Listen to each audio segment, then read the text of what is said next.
हाल नमो तस् भगवतो अरहतो सम्मा सम्बुद्धस्स। नमो तस् भगवतो अरहतो सम्मा सम्बुद्धस्स। नमो तस् भगवतो अरहतो सम्मा सम्बुद्धस्स। बुद्धं शरणं गच्छामि, धम्मं शरणं गच्छामि, संघं शरणं गच्छामि, द्वितीयंपि बुद्धं शरणं गच्छामि, द्वितीयंपि धम्मं शरणं गच्छामि, द्वितीयंपि संघं शरणं गच्छामि, तृतीयंपि बुद्धं शरणं गच्छामि, तृतीयंपि धम्मं शरणं गच्छामि, तृतीयंपि संघं शरणं गच्छामि। इतिपिसो भगवा अरहं सम्मा सम्बुद्धो विद्याचरण संपन्नो सुगतो लोकविदु अनुत्तरो पुरुषधम्म सारथि साथ देवमनुष्यानं बुद्धो भगवन् स्वाखातो भगवता धम्मो सन्दिठिको अकालिको एहि पश्चिको औपनायिको पाश्चातं वेदितवो व्युतं सुपटिपन्नो भगवतो शावकसंघो उजुपटिपन्नो भगवतो शावकसंघो सामिति पटिपन्नो भगवतो शावकसंघो। यदिदं चत्तारि पुरुषयुगानि अठ पुरुषपूगल एष भगवतो शावकसंघो। आहुणेयो पाहुणेयो दक्षिणीयो अंजलिकरणीयो अनुत्तरं प्रियं खेतं लोकसाथि। साधु साधु साधु। वर्षावास में अमर बोध विहार गुजरात से भिक्षु पथिक धम्पद गाथा गाकर आपको समझाने का प्रयत्न कर रहे हैं। गाथा नंबर 2, 77, 78 और 79। सभ्ये संखारा अनिच्चाति यदा पर्याय पश्यति अथ निवृत्तिं दुःखे एषो मगो विशुद्धिया। सभ्ये संखारा दुःखाति यदा पर्याय पश्यति अथ निवृत्तिं दुःखे एषो मग्गो विशुद्धियो। सभ्ये धम्मा अनन्ताति यदा पर्याय पश्यति अथ निवृत्ति दुःखे एषो मग्गो विशुद्धियो। मग्गो में भगवान कहते हैं सभी संख्या अनित्याति यदा पर्याय पश्यति अथ निवृत्ति दुःखे एषो मग्गो विशुद्धिया। सभे संखारा दुखाति यदा पर्याय पश्यति अथ निवृत्ति दुःखे एषो मग्गो विशुद्धिया। सभे धम्मा अनताति यदा पर्याय पश्यति अथ निवृत्ति दुःखे एषो मग्गो विशुद्धियो। इस गाथा में भगवान कहते हैं सभी संस्कार अनित्य यानी परिवर्तित है। ऐसा जब लोग प्रज्ञा से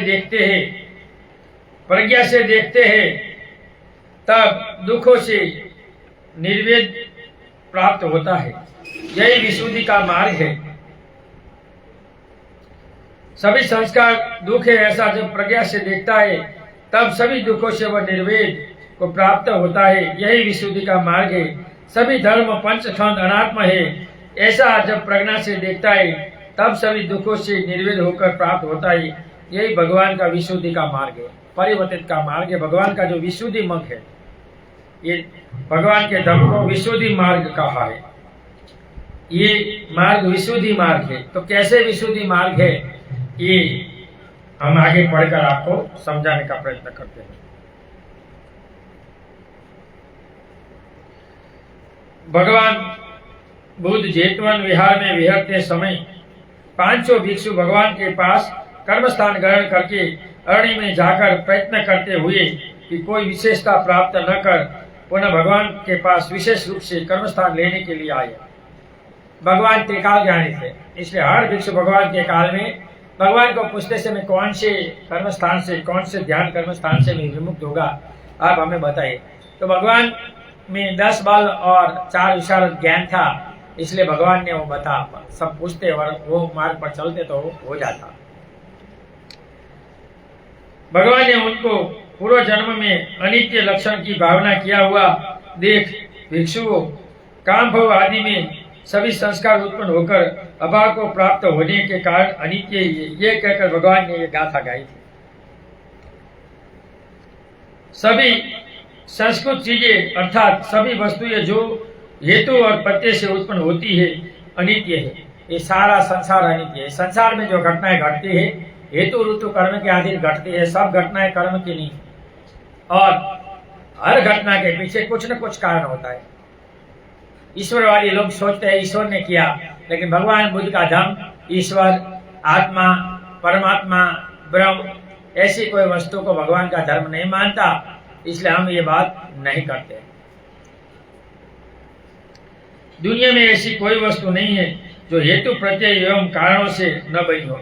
सारी दुनिया की कार्य कारण की घटनाएं हेतु प्रत्यय के बिना नहीं बनती, इसलिए संसार हेतु प्रत्यय को ही मानना चाहिए। उदाहरण के लिए मकान को ले, मकान अकेले हेतु एवं प्रत्ययों से बना है, अर्थात मकान में ईंट, लकड़ी, सरिया, पत्थर, गारा और अनेक भिन्न भिन्न सामग्रियों से बना है। जो भिन्न भिन्न सामग्रियों से बना है वह नित्य नहीं हो सकता। नित्य का अर्थ है कभी न नष्ट होने वाला। तो मकान भी 30-40 साल रहता है और फाटने लगता है, टूटने लगता है और खत्म होता है।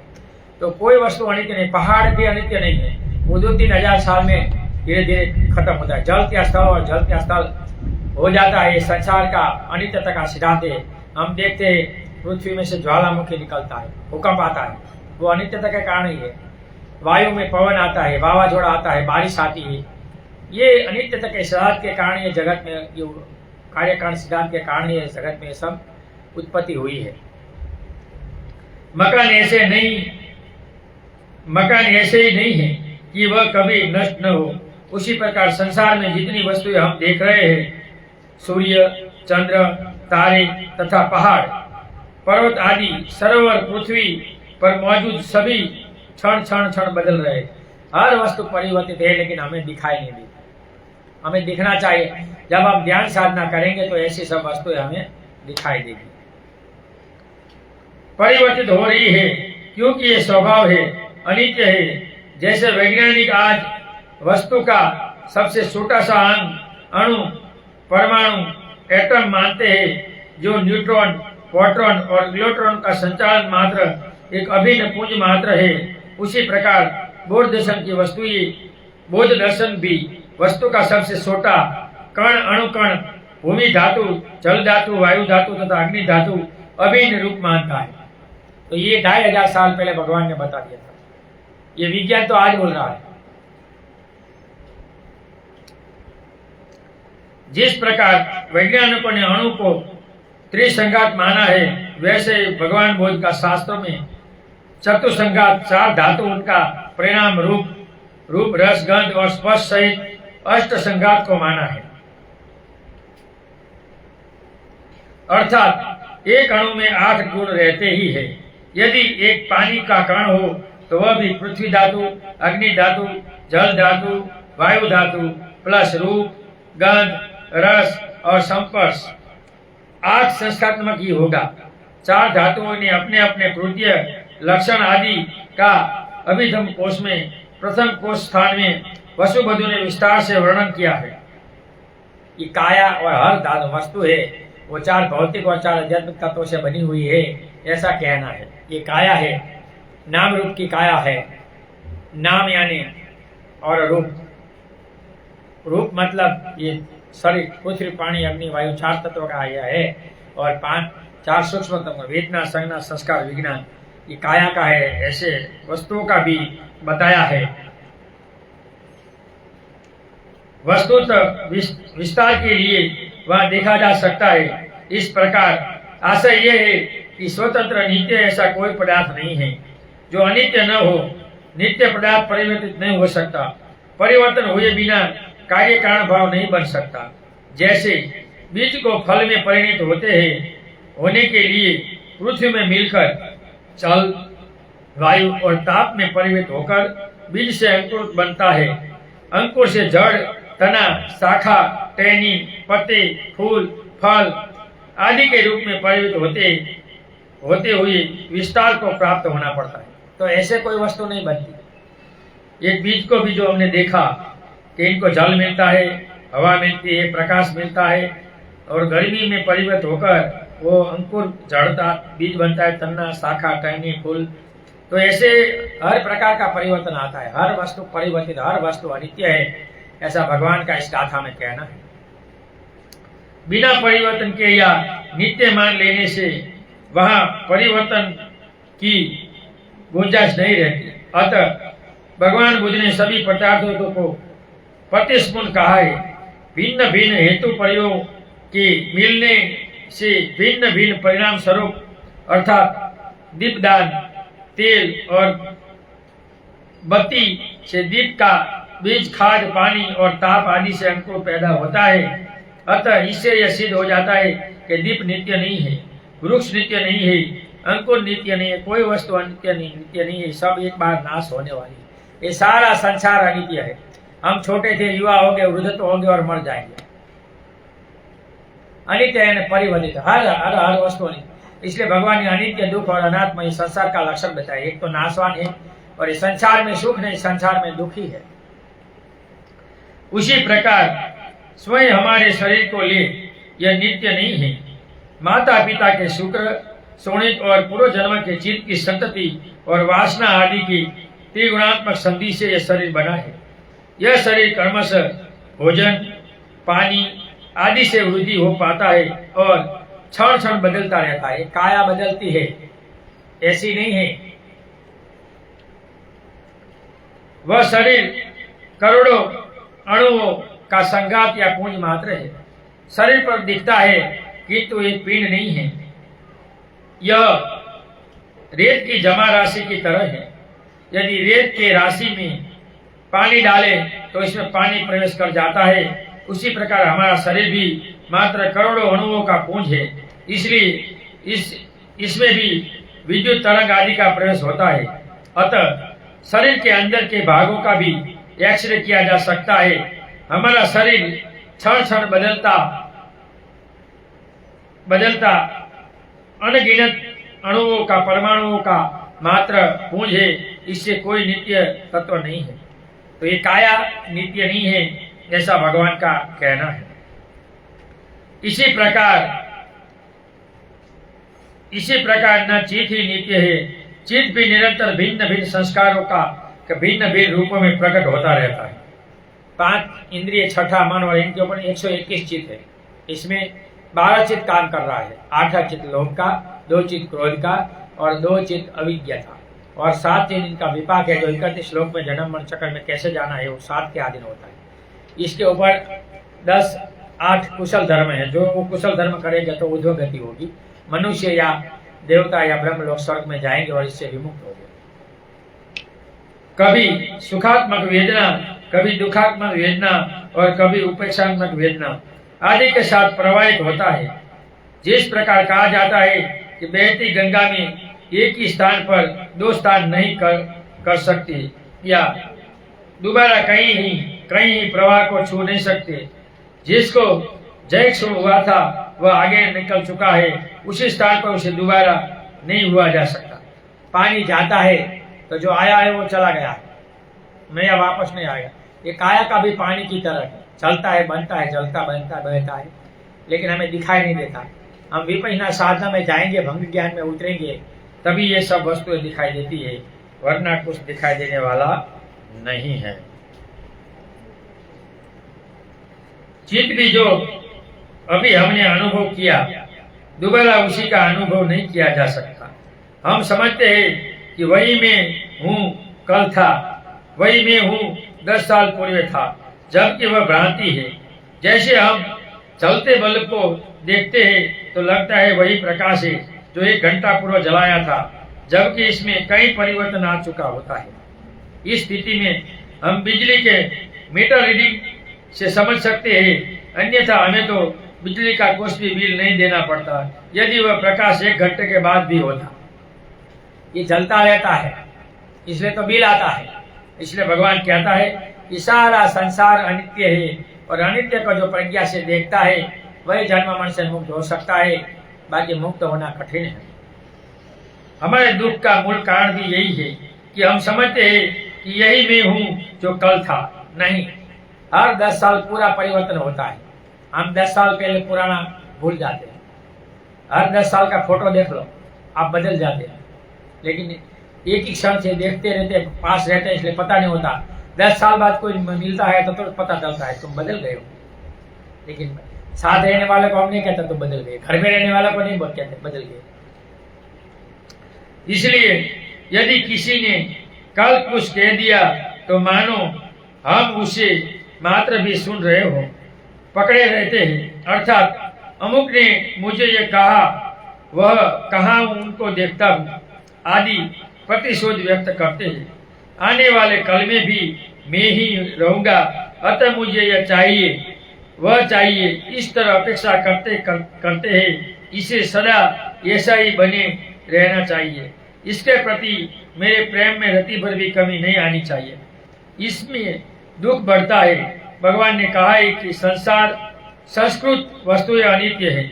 इस काया में जो संस्कार बनता है वो बदलता रहता है और इनके अधीन हम देखते हैं। ये संस्कार का अस्तित्व का लक्षण, जैसा संस्कार मिलता है ऐसा इंसान बनता है। 7 साल का बच्चा अच्छा बुरा नहीं समझता तो इसे मारना पीटना नहीं चाहिए, खाने की वस्तु से इसको बदलाना चाहिए। 7 साल तक जो संस्कार मिल जाता है इनके अधीन पर इनका परिवर्तन होता है।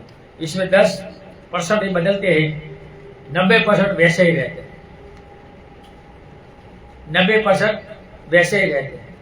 इसलिए बच्चों में कुछ देंगे तो आगे बढ़ेगा। बच्चों को धर्म देना चाहिए। बड़े तो सुधरने वाले नहीं है, बच्चों को दो तो वो बदल जाएंगे। जो अनित्य होगा वह दुख होगा। यहाँ जिस अनित्य की बात कही जा रही है वह स्थूल घड़े को हथौड़ा द्वारा तोड़ देना या मकान का गिर जाने मात्र, एक या रात दिन सर्दी गर्मी जन्म मृत्यु आदि तक सीमित नहीं है, अपितु वस्तु के स्वयं अपने में उत्पाद विनाश के स्वभावगत परिवर्तन से है। ये सारी वस्तु अपने आप बनती रहती, जलती रहती, क्षण क्षण क्षण क्षण क्षण क्षण। एकड़ा को 22 मिनट लगा दो, इतनी प्रति में क्षण पर बदल जाए सारा। प्रश्न उठ सकता है कि कोई भी वस्तु एक क्षण के अतिरिक्त नहीं रहे तो कैसे कर्मफल होगा। कम से कम आत्मा को तो नित्य होना ही चाहिए। आत्मा के संबंध में बौद्ध धर्म के सिवा हिंदू मुस्लिम ईसाई जैन आदि सभी नित्य कुटस्थ अजर अमर एक तत्व के रूप में मानते हैं। हर धर्म आत्मा को मानते हैं, लेकिन भगवान कहते हैं कि कोई भी योगी ध्यान साधना में बैठता है, पहले दूसरे तीसरे और चौथे ध्यान में जाते हैं तो इसको अभिधम जो होता है अभिज्ञा यानी 5 प्रकार का उत्तर मनुष्य धर्म है। ये लोग चमत्कार कहते हैं, हम चमत्कार को नहीं मानते। वो ज्ञान खड़ा होता है और वो ज्ञान से पता चलता है। अपने साधकों के संस्कार दिख जाते हैं तो संस्कार के कारण आत्मा की उत्पत्ति हुई कि आत्मा मरता नहीं। लेकिन ये जन्म मरण तो तृष्णा और अज्ञानता के कारण है, कोई आत्मा के कारण नहीं। नाम रूप का जो भगवान ने सिद्धांत दिया है, नाम रूप की एक काया, वही सिद्धांत इसने आत्मा लिखा है।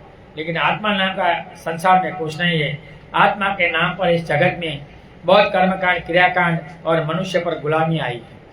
और आत्मा नामक कोई ये अनित्य काया है तो इसमें नित्य कैसे होगा बताओ। काया ही बदलती रहती है तो आत्मा नित्य कैसे होगा? ये तो गलत है ना। वो सामान्य लोग समझते हैं। यद्यपि इसमें भी कुछ जड़ एवं आकाश सदस्य मानते हैं, कुछ चैत्य स्वरूप मानते हैं, कुछ सभी प्राणियों में एक ही आत्मा की बातें करते हैं, कुछ व्यक्ति की अपनी अपनी स्वतंत्रता चेतना का अस्तित्व मानते हैं और कुछ ईश्वर का खुद मानते हैं। बहुत से लोग बोलते हैं जगत ईश्वर ने बनाया और ईश्वर के कारण यह जगत चल रहा है।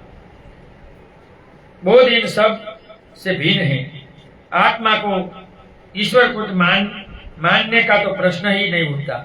इसलिए भगवान का धर्म ईश्वर आत्मा परमात्मा ब्रह्म ऐसा कुछ नहीं है। मनुष्य है वह सही है, वो ईश्वर की आज्ञा को, ईश्वरवादी धर्म के लिए ईश्वर की आज्ञा को मानो, तुम्हें कुछ करना नहीं पड़ेगा, तो यहाँ तुम्हें जीवन परिशुद्ध रहना है, ईश्वर को मानने की जरूरत नहीं। जीवन तुम पवित्र परिशुद्ध बनाओगे तो तुम सुखी होगे और विमुक्त होगे। वहाँ ईश्वर की आज्ञा को मानना है, जैसा भी ईश्वर हो, अच्छा या बुरा। क्योंकि सृष्टिकर्ता ईश्वर को बौद्ध धर्म नहीं मानते। ईश्वर नित्य हो, अहेतुक हो, ऐसा कैसे हो सकता है? बिना हेतु और प्रत्यय का भी कुछ होता तो आकाश में कुसुम को भी होना चाहिए था। ये बोलते ईश्वर है, तो ईश्वर को किसने बनाया? ईश्वर ने जगत क्यों बनाया? तो इनका किसी के पास जवाब नहीं है। मरने के बाद आत्मा कहाँ रहती है, कैसे छोटे बड़े बटे में कैसी होती है, तो इनका भी कोई जवाब नहीं दे सकते। तो ये सब कल्पना है, ऐसा कुछ जगत में नहीं है। दूसरी ओर सभी वस्तुओं को सदा होना चाहिए था, क्योंकि बनाने वाला नित्य है, ईश्वर नित्य है, तो वस्तु इसने नित्य क्यों नहीं बनाई, अनित्य क्यों बनाई? सभी उनके द्वारा निर्मित है, तो उसे किसी अन्य प्रत्यय पर आश्रित होने की आवश्यकता ही नहीं है, क्योंकि उसके द्वारा नहीं बनाया गया संसार में कुछ भी नहीं है। यदि ऐसा है तो वह किसी भी चीज को किसी समय बना सकता था।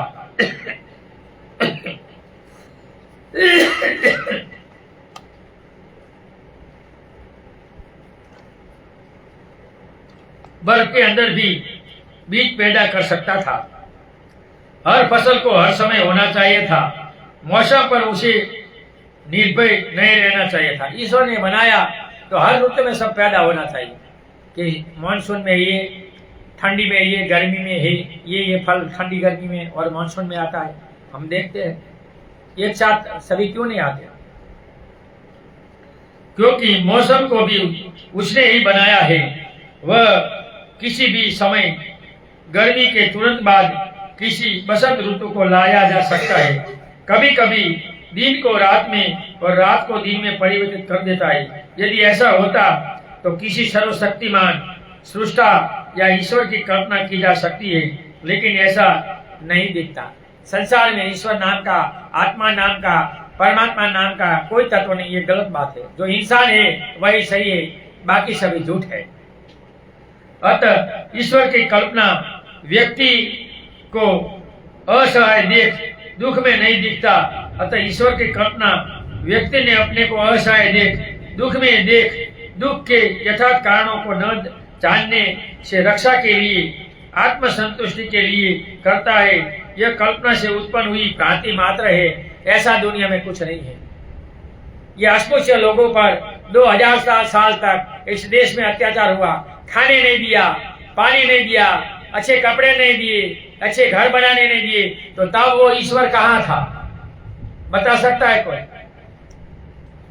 19 में 20 में कोरोना आया, बहुत लोग मर रहे थे, कोई बचा नहीं रहे थे, तब वो ईश्वर कहाँ था? इनके मंदिर को ताला लग गया था। तो ये कोरोना बड़ा है या ईश्वर बड़ा है? पता नहीं। इसलिए ईश्वर भ्रांति है।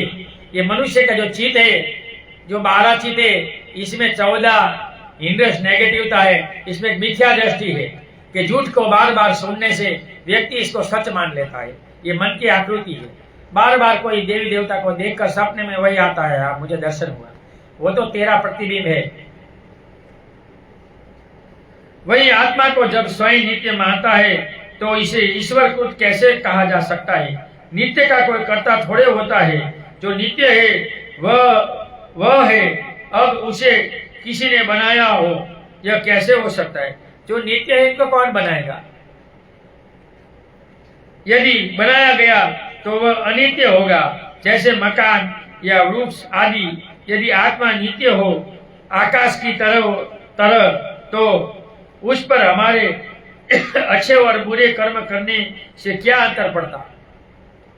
लेखक यहाँ सवाल करते हैं।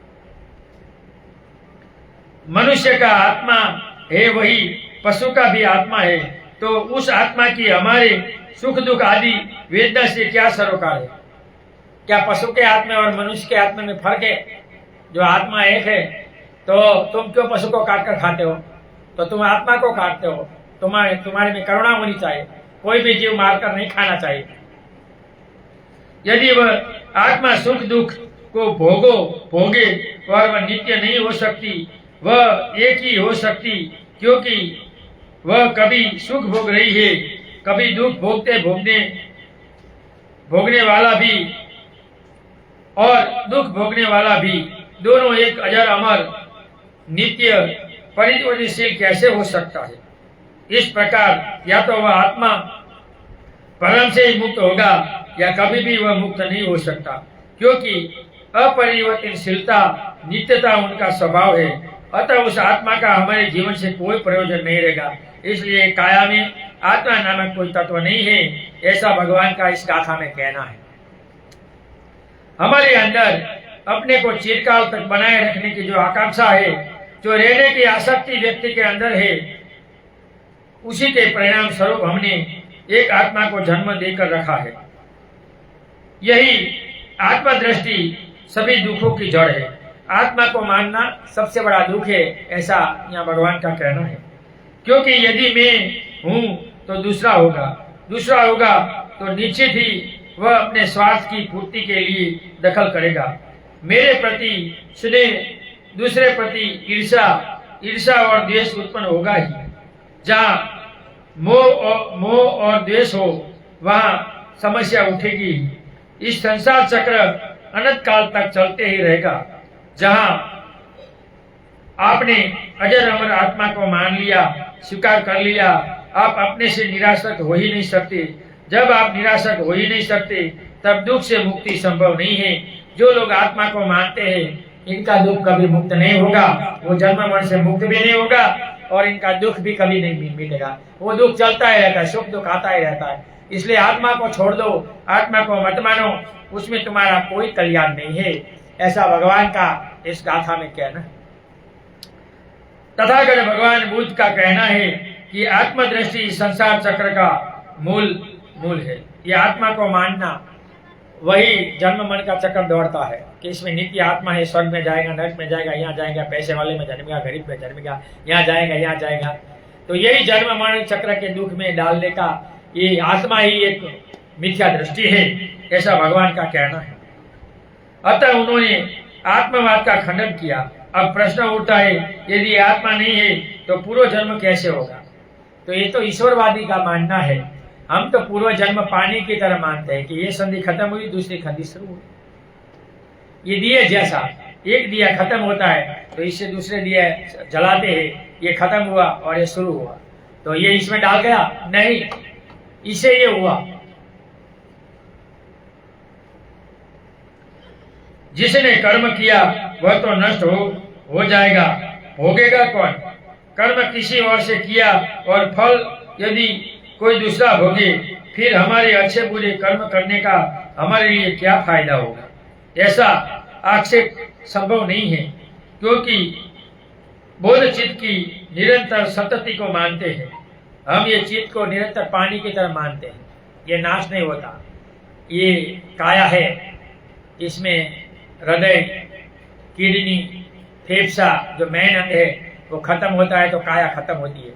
तो ये हमारी राग द्वेष मोह की इच्छा रह जाती है, तो ये तुरंत यहाँ से छोड़कर दूसरे में प्रतिसंधि हो जाती है। हम ऐसे पुनः जन्म को मानते, दिए से दूसरे दिए को जलाना।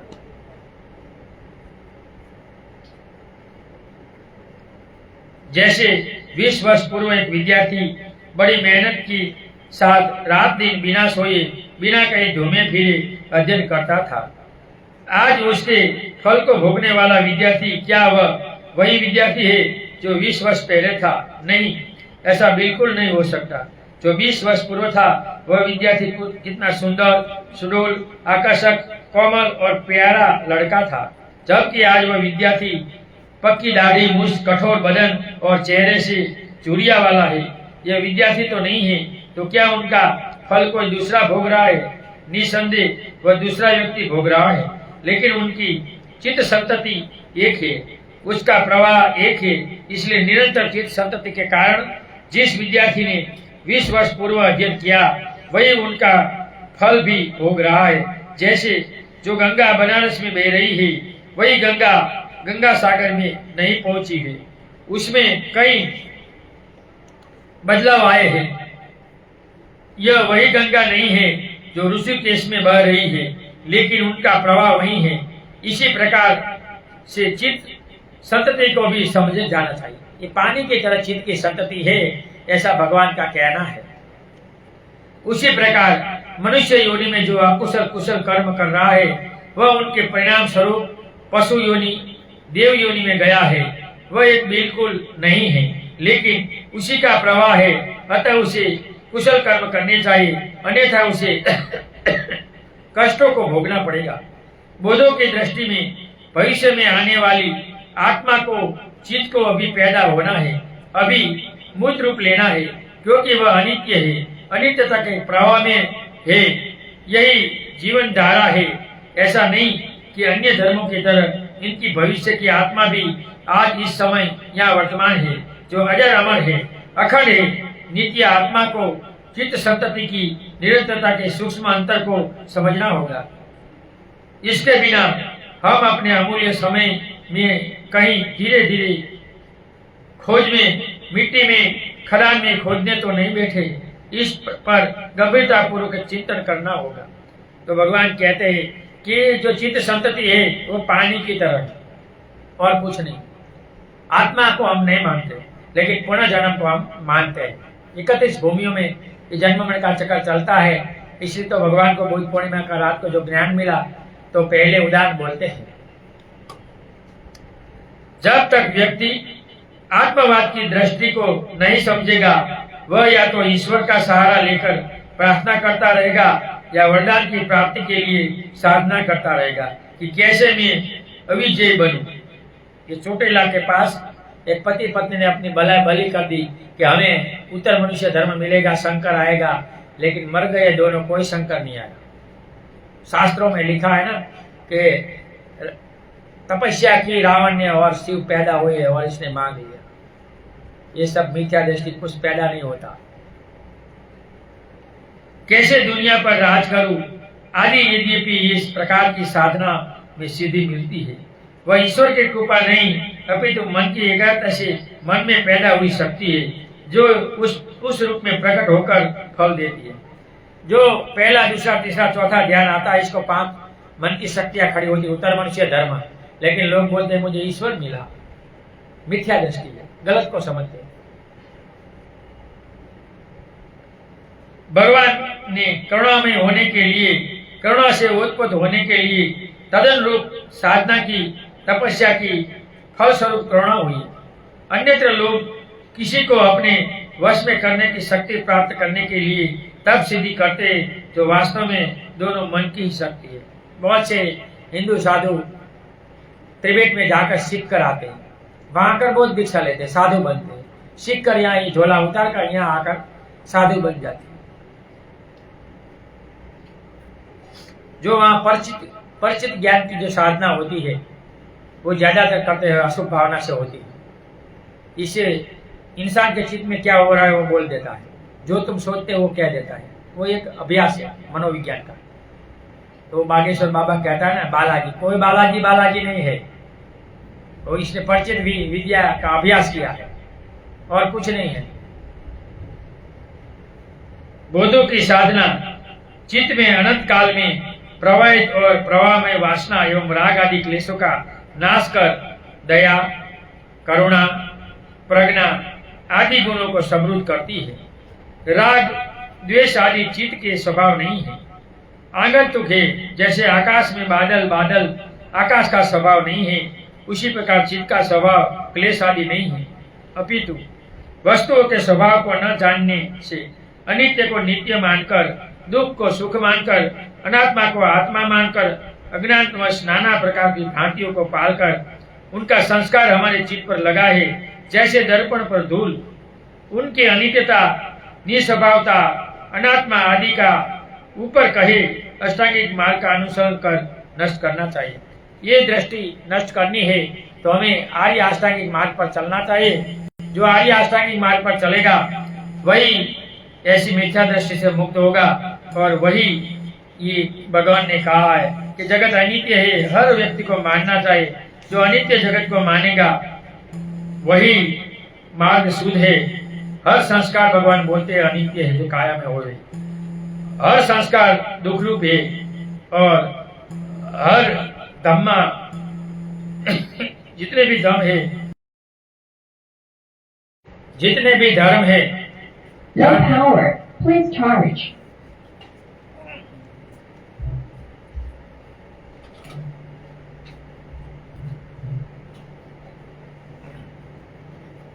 जितने भी धर्म है वो नाशवान है।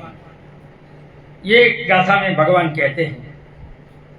जब वह चित्त निर्मल, निष्पक्ष और निस्वभाव स्वरूप से प्रकट हो जाएगा, वही निर्वाण की अवस्था है। अब पुनः व्यक्ति संसार में नहीं आएगा, क्योंकि उनके क्लेश का समूल नाश कर दिया है। चित्त निज अवस्था में निष्पक्ष स्वरूप में स्थित हो जाता है। इस अवस्था को हम शब्दों में व्यक्त नहीं कर सकते, क्योंकि वह अनिवर्चीयता की अवस्था, और ऐसी अवस्था जो पाएगा वो निर्वाण पा लेता है। इसलिए जिनको इस मार्ग पर चलना है, इनको श्रोतापति बनना होगा। और श्रोतापति बनने के लिए भगवान ने चतुर्मार्ग से कोई भी मार्ग पर चलना चाहिए। ज्ञान का मार्ग, धर्म सुनने का मार्ग, शुद्ध पठन का मार्ग, या सुने हुए धर्म अन्य लोगों को कहने का मार्ग। जो मार्ग में वो चलेगा वो श्रोतापति हो सकता है। इसमें बिना सिलवान कुछ नहीं होता। इसलिए भगवान ने कहा 8 शील 10 शील उपनिषद वर्षावास में धारण करो और धर्म का आचरण करो। जो सिलवान बनेगा वो जिम्मेदारी लेगा। जो जिम्मेदारी लेगा वो पेबेक टू करेगा, वो कभी झूठ नहीं करेगा, वो पैसे के पीछे नहीं दौड़ता। लेकिन हम दुनिया में देखते हैं भिखो भी पैसे के पीछे, और अहम, मैं बड़ा, मेरा प्रचार हो, मैं दूं सोशल मीडिया वगैरह में, और भक्तों बनाए हैं, नौकरी में लोग रखे हैं फुल टाइमर बामसेब की तरह, और खुद का वाह वाही करते घूमते हम देखते हैं। बहुत से ऐसे भिक्षु है भारत में जो घूमते वाही वाही करते, अलग अलग देश से ऐसे व्यक्ति को लाते हैं, तनख्वाह देकर इनके साथ काम करते हैं और इनकी वाह वाह करते हैं। तो भिक्षु भी वाही वाही में लग गए हैं। हर व्यक्ति को अपना कर्म भोगना पड़ेगा, लेकिन हमें लोगों को बताना तो पड़ेगा। ये कोई निंदा टीका की बात नहीं है, बताने की बात है, जैसे जो समझे। यहाँ एक गाथा खत्म हुई, तीनों गाथा। आगे 280 गाथा गाकर मैं आपको समझाने का प्रयत्न करता हूँ।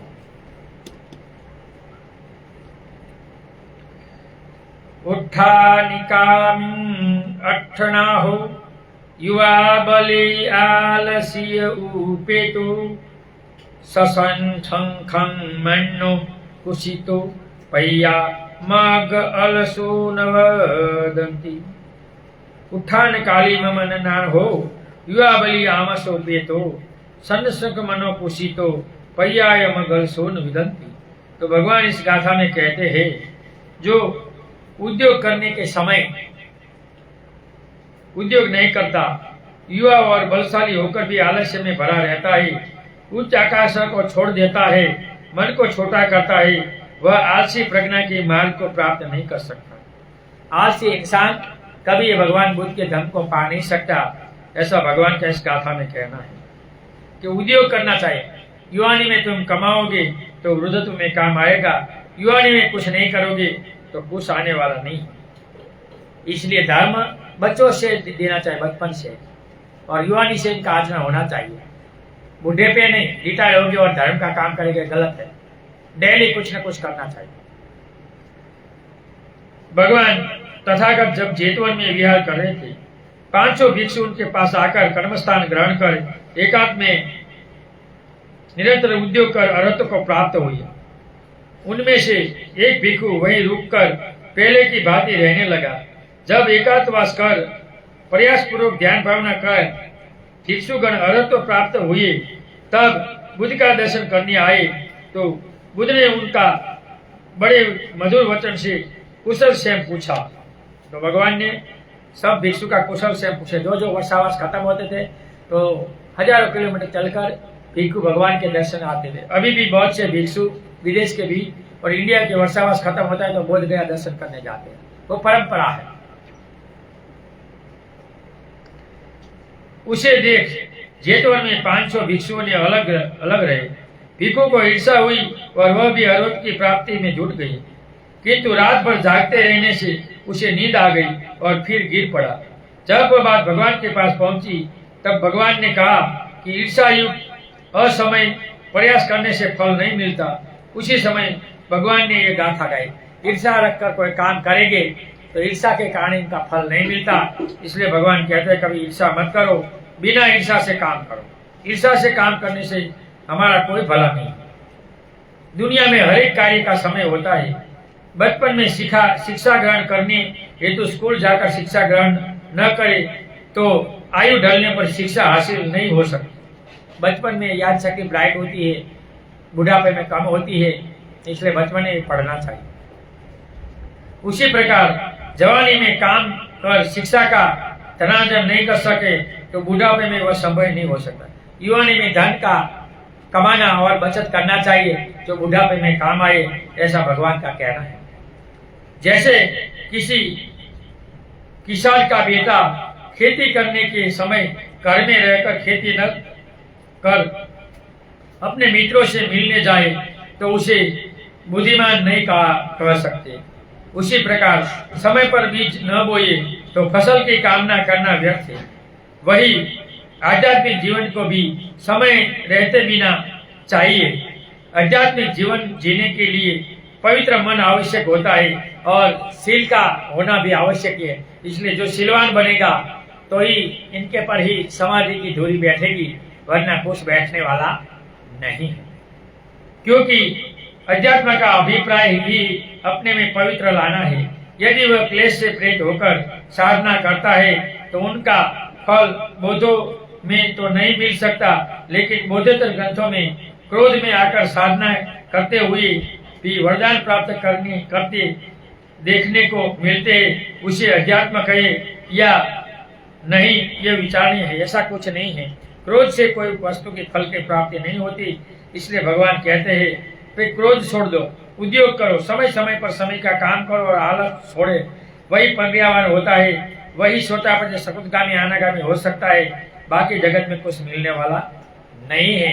तो ये प्राप्त करने के लिए कुछ कार्य करना चाहिए। यहाँ एक गाथा खत्म हुई, छोटी थी। आगे दूसरी गाथा 281 में गाकर आपको समझाने का प्रयत्न कर रहा हूँ। वाचानुरक्षी मनसा सौतो कायेन च कुशलं कैरा अतितयो कमथे विदोधै आराधै मग्गशीपवेदितम्। वाचानुरक्षी मनसा ससुवतो काये च अकुशल न कैया एतो कमथे विदोये आराधे मग्गशीपवेदति। भगवान इस गाथा में कहते हैं कि वाणी का संयम करे, मन को शुभ कर्म में लगाए, शरीर के द्वारा भी पाप न करे, 3 पथ कर्मों को विशुद्ध करे। ऐसा करने वाला ऋषि द्वारा बताए मार्ग पर आरूढ़ है। तो ऐसा करने वाला जो भगवान का जो मार्ग है इन पे आरूढ़ रहता है वो ही कुछ पाता है, वरना कुछ नहीं करता। वाणी पर संयत करे, झूठ न बोले, निंदा न करे, बकवास न करे और गाली गलौज न करे। मन को शुभ काम में लगाए, ध्यान साधना, पूजा वंदना, परित्राण और उपोषण वगैरह 37 बोधिसत्व धर्म में लगाए। शरीर के द्वारा पाप न करे, हिंसा, चोरी, व्यभिचार शरीर का पाप है वो न करे और 3 पथ कर्मों में विशुद्ध है। शिव समाधि प्रज्ञा ये भगवान का दिखाया होगा 3 कर्म पथ है, वो भगवान का बताया कर्म पथ है। इन पर जो चलेगा कोई विमुक्त होगा, बाकी कोई विमुक्त होने वाले नहीं है। बाकी 31 भूमियों में जन्म मरण में अधोगति में जाकर दौड़ता रहता है, इनको कुछ नहीं मिलता। ऐसा भगवान का इस गाथा में कहना है। एक दिन मां मोगलन और लखन नामक सभी राजगृह में गुणकुट पर्वत से उतरते हुए आ रहे थे और महाश्री मोगलाई ने एक अद्भुत भूत प्रेत को देखा। बहुत से लोग कहते हैं भूत प्रेत कहाँ है, लेकिन हिंदू धर्म से यहाँ अलग है। वो कहाँ रहता है तो हवा, कुआ और पानी जो वस्तु होती है वहाँ रहता है। और इनमें कौन जाता है? एक लोभी इंसान या किसी के क्रोध से मरा हुआ, बदले की भावना से मरा हुआ या हिंसा करने वाला, ये एक योनि है। जैसे हम मनुष्य योनि, प्राणी योनि में घूमते हैं, ऐसे वहाँ जाते हैं और वहाँ इनको जो बदला लेना है या कुछ मिल जाता है तो यहाँ कोई आहार नहीं होता, इनका आहार पुण्य होता है। इसलिए वो लहू के संबंध को नड़ता है, जिनको पितृ बोलते हैं। तो जिनको पितृ का दोष लगता है, इन लोगों को चैत्री अमावस्या, दिवाली की जो अमावस्या, आसो अमावस्या के तन एक कागज की थाली में शाम 7 से 9 बजे तक घर में जो भोजन बना है वो कागज की या प्लास्टिक की थाली में लेना है, पानी का लोटा भरना है, चौराहे पर जाकर रखना है, 3 पानी की धारावाड़ी कर बोलना है, ये भोजन दान जो मैं रख रही हूँ वो जगत का जो कोई प्राणी खाए वो पुण्य हमारे पितरों को मिले और हमारा कोई दोष हो तो दूर हो। तो इनका काम होगा तो समझ लेना कि तुम्हारा पितृदोष चला गया। पितृदोष यानी कोई वो नहीं, जो हिंदू में पितृदोष आता है, पितृ बैठने कहते हैं, सब गलत है, वो भूत प्रेत बैठा देते हैं। पितृ कभी बैठते नहीं, पितृ को मारना पड़ता है। पेट योनि से निकालना है तो इनको एक विधि आती है, वो मारना पड़ता है कि हमें हर महीने ये साल में 2 बार भोजन नहीं देना है, हमें इससे मार देना है, मुक्त कर देना है। अच्छी बात है, पेट योनि से मुक्ति करना कोई गलत नहीं है, लेकिन इनको जो साधना स्थित कोई भिक्षु होता है अर्हत, वही कर सकता है, दूसरा कोई नहीं कर सकता। इसलिए ये प्रेत आया तो थोड़ी इनकी माहिती दी। ज्यादातर लोगों के पास प्रेत की माहिती नहीं होती है, इसलिए मैंने जो संयुक्त निकाय पढ़ा है इनके आधार पर दिखाया। ये एक अदृश्य योनि, जैसे हम मनुष्य है, देवता लोग अदृश्य योनि है, बहुत सी योनि है जो दिखती नहीं है। ये मनुष्य और ये तीर्थक योनि, ये पशु पक्षी सब दिखाई देता है। 2 ही योनि दुनिया में दिखाई देती है। जिनका शरीर आदमी सा था, सिर सूअर का था और मुख पूंछ थी जिससे कोड़े लगे थे, मैंने ऐसा प्राणी कभी नहीं देखा। ऐसा कहकर वे मुस्कुराए। लखन स्थली द्वारा मुस्कुराने का कारण पूछने पर मोगलाई ने भगवान से पूछने के लिए कहा। लखन स्थली और मोगलाई दोनों पहाड़ से नीचे भिक्षा के लिए उतर रहे थे तो एक प्रेत आया, देखा। भगवान ने भी देखा था। भगवान बोलता मैं किसी को बताऊंगा, नहीं मानेंगे तो इनके लिए अहित होगा। भगवान ने जवाब में कहा कि जब मैं बोधि वृक्ष से नीचे था, मैं उसे वहां भी देखा था। उस प्रेत ने तथागत कश्यप बुद्ध के समय भिक्षु बनकर 2 महास्थविरों में फूट डाली थी। ये जो प्रेत है वो भगवान के समय में 2 महास्थविर में इसने झगड़ा डाला था। इनके विपाक के कारण ये प्रेत में जन्मा है, ऐसा भगवान यहाँ बताते हैं।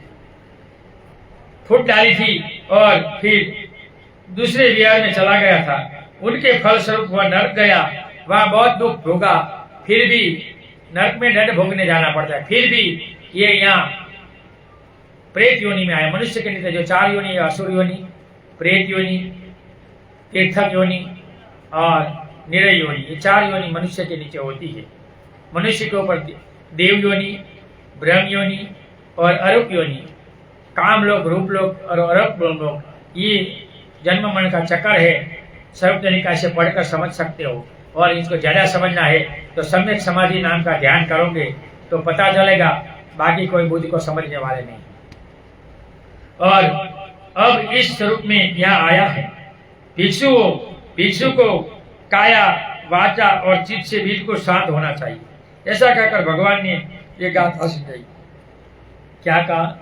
भिक्षु को काया, वाचा, मन से हिंसा, चोरी, व्यभिचार नहीं करना चाहिए। झूठ नहीं बोलना, निंदा नहीं करना, बकवास नहीं करना, गाली गलौज नहीं करना, लोभ नहीं करना, क्रोध नहीं करना, ईश्वरात्मा परमात्मा को नहीं माना है। 10 से ले भिक्षु को चुस्ता से पालन करना चाहिए। उपासक को भी करना चाहिए, लेकिन भिक्षु को तो दंड विधान है, भिक्षु को चुस्ता से करना चाहिए।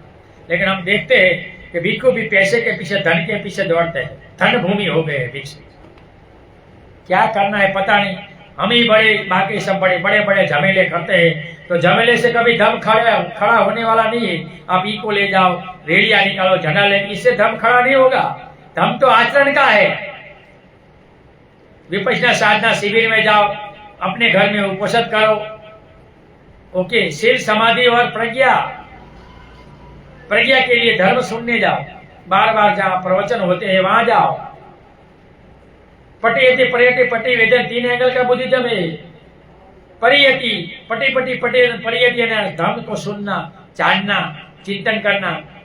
परियति यानी कि शीलों का आचरण करना, 80 10 शील आचरण करना। और पटि वेदन बाद में ध्यान करना, तो तुम कुछ पा सकते हो, वरना कुछ पाओगे नहीं। ऐसे देखा जाए तो लोग ध्यान क्यों करते हैं वो पता होना चाहिए। ज्यादातर लोगों को पता नहीं है कि ध्यान क्यों करना चाहिए। तो संसार 3 एंगल से ध्यान करता है। कोई दुख मुक्ति के लिए करते हैं, कोई उत्तर मनुष्य धर्म चमत्कार पाने के लिए करते हैं, और कोई विपश्यना कर्म धोने के लिए, जन्म मनुष्य मुक्ति के लिए कि मेरा समय हो गया, मैं जा रहा हूं, अभी मैं जन्मूंगा नहीं।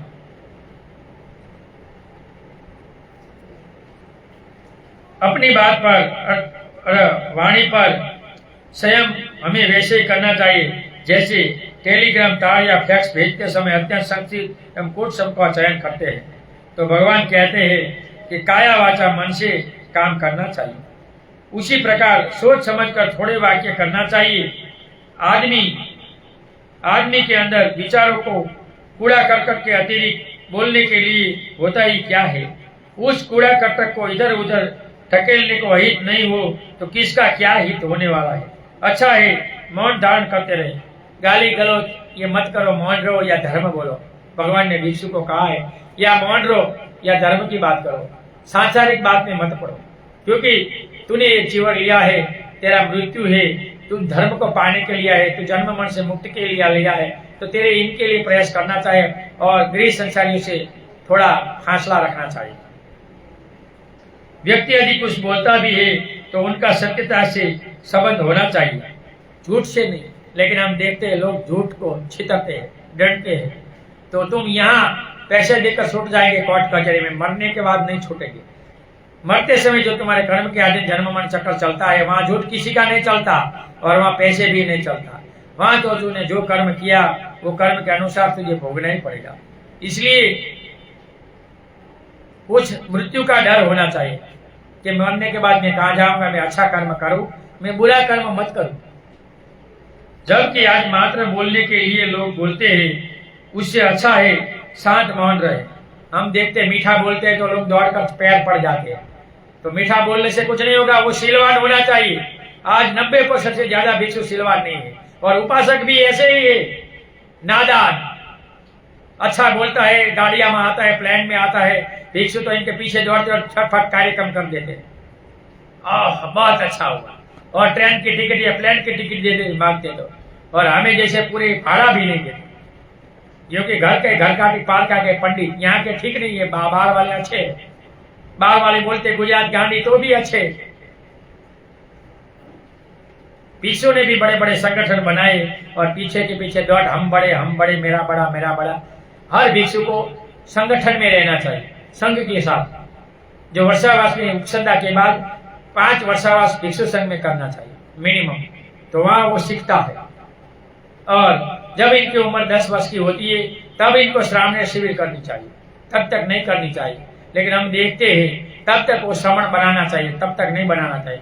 ये 5 साल के भिक्षु बना रहे हैं और मीठी मीठी बात कर रहे हैं और बाबा साहब के नाम पर लोगों को गुमराह कर रहे हैं। लोग भी मूर्ख है गुजरात में कि ऐसे पीछे दौड़ रहे हैं।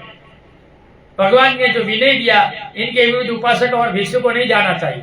लेकिन कोई भिक्षु पैसे की राह में, अभिमान की राह में, बड़े होने की राह में आ जाते हैं बड़ा कारवा लेकर, और मूर्ख लोग इनके पीछे दौड़ते रहते हैं। ये गलत है। धर्म और विनय भिक्षु को पलवाना उपासकों की जिम्मेदारी है। इसलिए कोई भी उपासक को भिक्षु मिलता है तो इनकी प्रवज्ञा उपसंधा कहाँ हुई, कितने वर्षावास संघ में किए, वो सब पहचान होनी चाहिए। ये पढ़ा लिखा संघ में जाकर ये क्या नहीं है। ये चीवर लिया और घूमने लगा, पैसा इकट्ठा करने लगा और जाकर पूरा सम्मान देने लगे। पहने है चीवर और व्यभिचार करते, 2-2 बीवियां रखते, फिर भी ये भिक्षु महान। क्या करे, लोग मूर्ख है। गुजरात के उपासक तो महामूर्ख है, देखते ही नहीं। पूरा अगर आप बोझ है तो पूरी धात्र, भगवान ने कहा मुंडन करने से कोई भिक्षु नहीं होता, सील पालने से होता है। सील देखना चाहिए, पहले जानकारी लेनी चाहिए। लेकिन हम देखते हैं यहाँ तो सब मूर्ख उपासक है। दौड़ जाओ अच्छा लगेगा, मीठी वाणी करता है, गाड़ियां लेकर प्लेन में आता है तो अच्छा है, बड़ा झमेला करता है, गलत है। धर्म विनय को जानो और इनके बाद इसके पास जाओ। हर उपासक को पता होना चाहिए भिक्षु की उम्र कौन है, इनका गुरु कौन है, इसने प्रवज्ञा उपसंधा कहाँ ली थी, कितना वर्षवास कहाँ किया और ये ब्रह्मचर्य का पालन करता है नहीं, वो सब पता होना चाहिए। लेकिन गुजरात गांडी है, किसी को कुछ पता नहीं। चीवर देखा बाबा है या भिक्षु दौड़ो, 90% बाबा है, भिक्षु तो 2-3 ही है।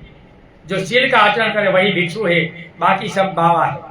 तो पता तब चलेगा भिक्षु अपने घर आता है, कब सोता है, कब उठता है, क्या ध्यान साधना करता है, इससे पता चलेगा।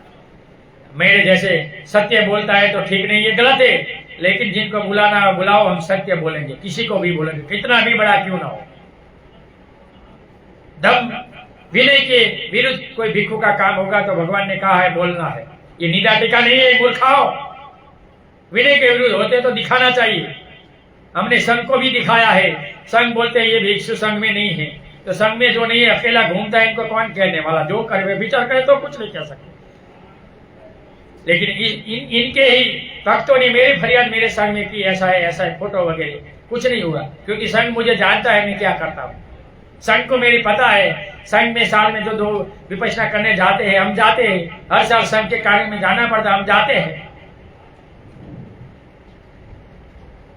लेकिन भिक्षु के साथ रहोगे, हम वर्षावास में क्या करते, तुम यहाँ आओ, अभी 1 महीना बाकी है, रहो मेरे साथ, पता चलेगा। एक दिन रहो, हम क्या करते हैं पता। दूर रहने से कुछ नहीं पता चलेगा।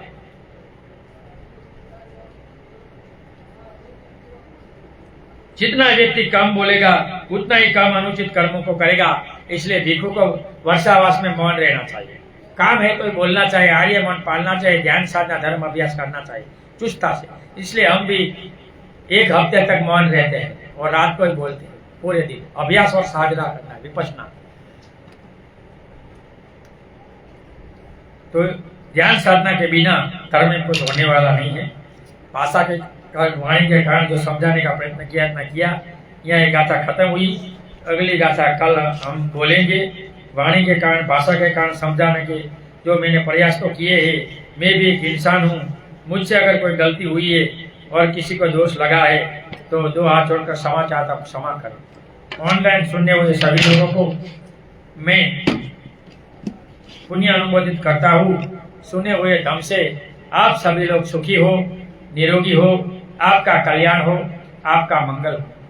नथि में शरणम आयम, बुद्धो में शरणम वरम, एतेन सच्चवजेनम होतु मे जय मंगलम। नथि में शरणम आयम, धम्मो में शरणम वरम, एतेन सच्चवजेनम होतु मे जय मंगलम। नथि में शरणम आयम, संघो में शरणम वरम, एतेन सच्चवजेनम होतु मे जय मंगलम। नमो बुधाय, नमो धम्माय, नमो संघाय। साधु साधु। सबका मंगल हो, सबका कल्याण हो, सब सुखी हो, सब सुखी। ये वीडियो YouTube पर देख सकते हैं, नमो बुधाय भंते पथिक पर।